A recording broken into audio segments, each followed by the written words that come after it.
Hi student, आई मेरा maths teacher Shivam. तो आज जो हमारा टॉपिक रहेगा, आज हम देखेंगे एक कॉमन आइडेंटिटी होती है आप लोगों के पास A plus B whole square, जो कि किसके इक्वल होते हैं?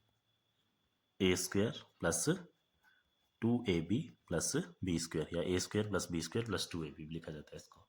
तो आज हम देखेंगे इसका प्रूफ कि A plus B whole square ये कहाँ से आता है A square plus 2ab plus B square के इक्वल। ठीक है, इसका प्रूफ देखेंगे हम लोग आज। तो देखो, सबसे पहले तो ए प्लस बी। अब ए प्लस बी क्या है? मान लो एक लाइन है हमारे पास इस तरह से, एक कंप्लीट लाइन है, और इस कंप्लीट लाइन की लेंथ है A plus B. A plus B कैसे होगी? जैसे मान लो इतना का पार्ट इसका ए है और इसके आगे वाला पार्ट है बी, तो कंप्लीट लाइन की लेंथ क्या होगी? ए प्लस बी। जब आप लोगों को इस लाइन की लेंथ मेजर करनी होगी तो कैसे कर लेंगे? ए प्लस बी। जैसे फॉर एग्जाम्पल मान लो इस तरह से कोई लाइन है जो 3 सेंटीमीटर है यहाँ तक, और उसके आगे है 6 सेंटीमीटर, तो टोटल लेंथ होगी इसकी 9 सेंटीमीटर। कैसे आ जाएगी? 3 सेंटीमीटर प्लस 6 सेंटीमीटर, ए प्लस बी।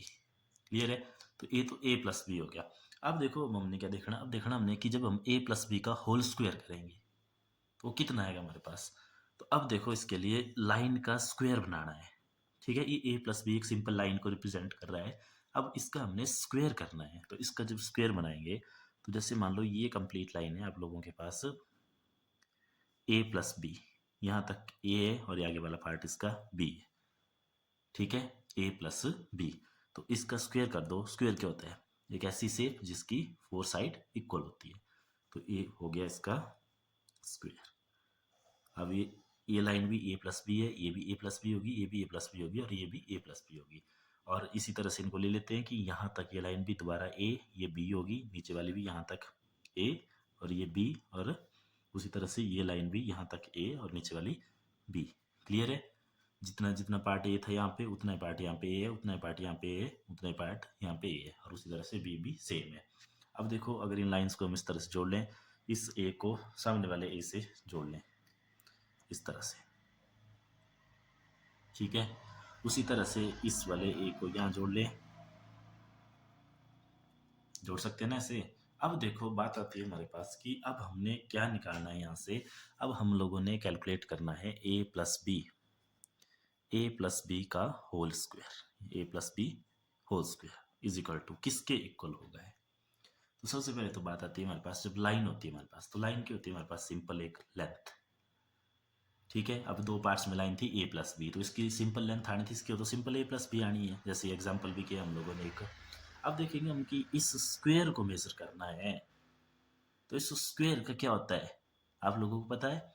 इसकी लेंथ भी है और ब्रेड्थ भी है, और स्क्वायर है तो दोनों इक्वल होती है, जितनी इसकी लेंथ उतनी ही ब्रेड्थ। और स्क्वायर के केस में हम क्या मेजर करते हैं? क्या एनक्लोज करता है आपका स्क्वायर? कुछ एरिया। तो उस एरिया को मेजर करेंगे हम यहाँ पे ए प्लस बी होल स्क्वायर के लिए। क्लियर है? अब देखो, ये कंप्लीट एरिया यानी कि A plus B whole square, इस स्क्वायर का एरिया जिसकी एक साइड ए प्लस बी है, कितना होगा? तो इस डायग्राम से क्लियर है कि जितना इन चारों पार्ट्स का एरिया होगा, जैसे ये पार्ट 1 हो गया, ये पार्ट 2 हो गया, ये पार्ट 3 हो गया, और ये पार्ट 4 हो गया, तो जितना इन चारों पार्ट्स का अलग अलग एरिया होगा उसको हम प्लस कर लेंगे, और वो आपके इस कंप्लीट स्क्वायर का एरिया होगा। तो सबसे पहले देखेंगे हम फर्स्ट पार्ट का एरिया। तो फर्स्ट पार्ट देखो, एक स्क्वायर है जिसकी साइड है ए। देखो, ये ए है, ये भी ए है, और ये बिल्कुल इसके सामने बिल्कुल इसके इक्वल है, तो ये भी कितनी होगी? ए। उसी तरह से ये भी इसके इक्वल है, तो ये भी ए होगी। तो ये एक चारों साइड है सेम है इसकी, ए ए ए। तो ये क्या हो गया? एक स्क्वायर हो गया जिसकी एक साइड है ए। तो फर्स्ट पार्ट का एरिया आ गया आप लोगों के पास ए इंटू ए, प्लस सेकेंड पार्ट। तो सेकेंड पार्ट आप देखेंगे बी, सामने इक्वल साइड बी, ए ए। एक रेक्टेंगल है जिसकी एक साइड ए है और दूसरी साइड बी है, मतलब इसकी लेंथ बी होगी और हाइट ए होगी। ठीक है, या ब्रेड्थ ए होगी, तो इसका एरिया आ गया ए इंटू बी। ये हो गया सेकंड पार्ट। उसके बाद थर्ड पार्ट देखो, थर्ड पार्ट दोबारा एक स्क्वायर है जिसकी साइड कितनी है, सॉरी, थर्ड पार्ट दोबारा एक रेक्टेंगल है जिसकी एक साइड बी है और दूसरी साइड ए है, मतलब लेंथ इसमें बी आ गई और ब्रेड्थ इसमें ए आ गई, तो इसका एरिया क्या हो गया? ए इंटू बी। और उसके बाद नेक्स्ट पार्ट, फोर्थ पार्ट दोबारा आप लोगों के पास एक स्क्वायर है हैविंग साइड बी।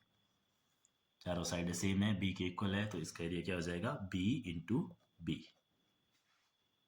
क्लियर है? तो अब इसको सॉल्व कर लो। ए इंटू ए हो गया A square, plus A into B हो गया A B, plus A into B हो गया ए बी, और बी इंटू बी हो गया बी स्क्वेयर। आगे सॉल्व करो। ए स्क्वेयर प्लस दोनों लाइक टर्म में है तो इसको लिख सकते हैं 2ab प्लस बी स्क्वेयर। तो ये आ गया इसका फाइनल आंसर, जो कि हम लोगों को प्रूव करना था। A plus B whole square equal to A square plus 2ab plus B square. तो ये है आपका A plus B whole square का प्रूफ।